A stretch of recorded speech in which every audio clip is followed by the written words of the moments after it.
আমার ছাদের উপরে ফলের বাগান তৈরি করেছি গাইস, দেখো, দেখতে থাকো। সকালে মর্নিং ওয়াক করছিলাম। মর্নিং ওয়াক করতে করতে ছোট্ট একটা ব্লগ বানালাম তোমাদের জন্য। দেখো কত সুন্দর লাগছে। দেখো আমের গাছ, ফল বাগান তৈরি করে ফেলেছি, কাঁঠাল গাছ। আমার ছাদের উপরে ফলের বাগান তৈরি করে ফেলেছি। দেখো গাইস, দেখতে থাকো, কত সুন্দর লাগছে। আমার ছাদের উপরে ফলের বাগান, সব রকম গাছ লাগানো হয়েছে। আম গাছ,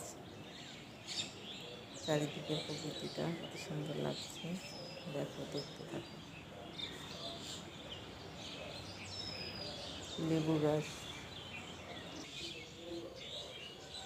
লেবু ধরেছে, সব টবে